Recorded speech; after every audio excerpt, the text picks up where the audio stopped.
wano abava mu kitongole ekitegeka akalulu Electoral Commission nga tubadde wano tuzze wano okwaniriza oba okukima oba okurisiivinga obukonge obugenda okozesebwa mu kulonda. Olunaku olwaleero ennaku z'omwezi 4 guno omwezi ogwa January guno omwaka guno 2026 twakafuna tufunyeewo obukonge obwabo abeesimbyewo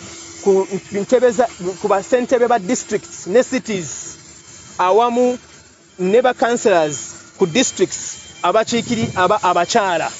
Obwo bwe bukonge obuzze olunaku olwaleero. Buno obukonge obuzze olunaku olwaleero bwegatta ku obwo obwajja ng'omwaka guggwa mu December ng'obwo bwalimu obukonge obwa presidential elections awamu n'obwababaka mu parliament, direct elected member of parliament awamu n'ababaka abakyala abakiikirira districts. Obwo bwasooka naye olunaku olwaleero tufunye obwabo abeesimbyewo ku bwesentebe owa district awamu ne cities awamu ne bakansalazi abakyala ku mutendera ogwa district. Tufunye ze bayita pallets mu luzungu, mu Luganda ndowooza mujja kufunayo ekigambo ekimala ekigatta mu pallets. Naye pallets etufunye wano oba box betufunye ebinene biri 247 mu ebyo 144 byabo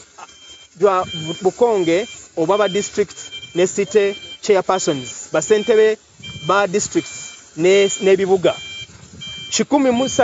103 pallets ezo ebox ebyo birimu obululu oba obukonge obwaba district woman councillors oba abakyala ba councillors ku mitendera ejja district. Kati obukonge obwo bwonna butuuse wano obwaba women councillors buzze mu bujjuvu bwonna, obwaba district chairpersons ne cities buzze mu bitundu, ekitundu ekirala kijja kujja. Naye twagala kutegeeza bannayuganda nti akakiiko k'ebyokulonda keetegefu olwedde kino kyemulaba kiragira ddala nti akakiiko keetegefu olwedde ebyetaagisa ebisinga obukulu ng'obukonge biri mu Uganda. Ebwa president olwedde weebuli, obukonge obwaba member parliament weebuli, kati obwaba district chairpersons buli wano, obwaba abeesimbyewo ku district women councillors nabo weebuli. Akakiiko kagala kakasa bannayuganda nti buli kimu ekyetaagisa okukolebwa n'okuteekebwa mu nkola n'okubeerawo weekiri. Tulabire ddala nti olunaku olw'okulonda nga tutandika n'ennaku z'omwezi 15 guno omwezi ogwa January nga ke kalulu akagenda okusookerako ddala aka president ne member of parliament n'obuddako bwonna nti buli kyetaagisa kijja kubeera nga weekiri. Olwedde kijja kuba nga weekiri bannayuganda basobole okugenda polling stations emitwalo 5 n'omusobyo balonde ababaka baabwe, balonde president waabwe, balonde abakulembeze baabwe ku mitendera gyonna. N'olwekyo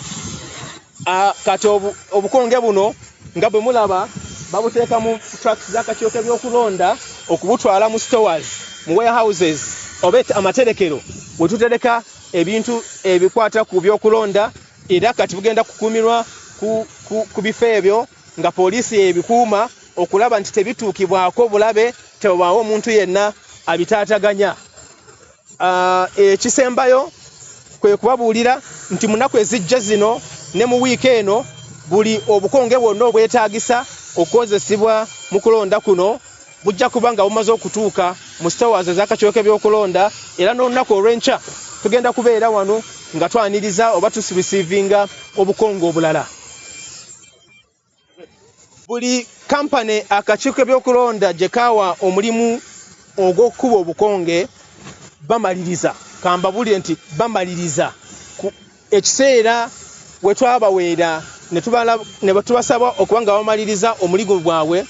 bajja kuba nga bamaliriza. Era kati ekisigadde kukima kwe kuleeta obukonge obwo eri akakiiko k'ebyokulonda ne tubwaniriza nga batwaniriza buno ne tubuteeka mu stores zaffe ne tutandika okubupaakinga nga tubulaga bwe bulina okugenda mu bifo ebitali bimu okwetoola eggwanga lyonna. So buli kimu kiri ku program, buli kimu kiri mu order nga bwe twakitegeka, era tewali kubuusabuusa kwonna nti buli kimu ekyetaagisa kigenda kubeerawo mu budde obugereke bwe twabawa abo bonna abalina okukola kyebalina okukola. Software obukonge eryeta olwo batya nti buyinza okugololerwa eyo. Kaakati ensonga eyo katuddemu tunyonyole bannayuganda ng'akatyoke by'okulonda nti tekisobola kubeerawo naye katwongere okubannyonnyola nti buno biometric voter verification kit obwaleeteddwa buno obuuma bugenda kumalirawo ddala okwemulugunya okwo n'okusuubira in fact si kwemulugunya naye okusuubira nti wayinza okubeerawo omuntu aleeta obukonge nga yabukeberedde era mu nsiko n'abuleeta n'abuteeka mu kabokisi kuba nga ssentebe w'akatyoke by'okulonda omulamuzi w'Akamuge nga bwe yannyonnyola eggwanga buno bu machines obuuma buno bugenda kukozesebwa ekisooka okukakasa abalonzi ku buli polling station nti omulonzi oyo azze yoyo ali ku register ate yoyo alina okulondera ku polling station eyo nga tukozesa okukebera ebimukwatako ebinkumu batalina binkumu okukozesa iris oba facial recognition ekyo kivaawo bwe tukimala ekyo tukakase n'obukonge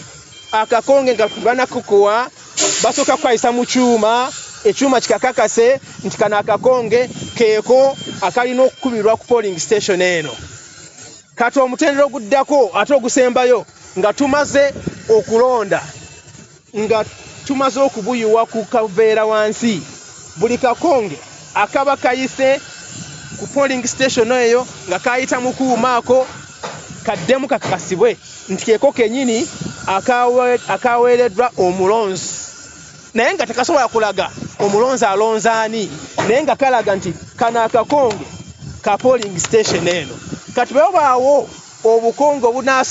obunaaba nga tebukakasiddwa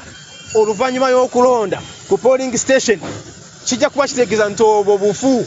ojja kubumanyirawo naye katwaga kutegeeza bannayuganda nti tekigenda kubeerawo n'olwekyo ku mulundi guno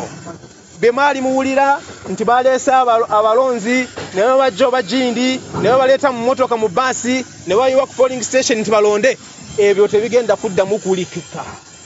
bade tebibeerawo naye kati tebigenda kuwulikika ekyokubiri nti waaliwo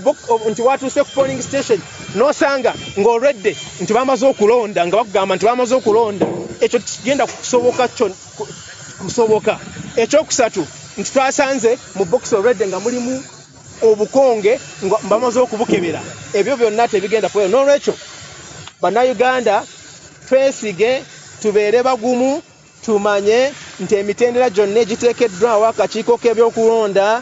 yeeyo egenda okusobozesa mu luzungu kye bagamba principle eya one man one woman one vote okubeerawo nti omuntu omu ojja kufuna akalulu kamu k'oba okuba tewali agenda kukakukubira gwe mwennyini gwagenda okuba nga akasuulayo.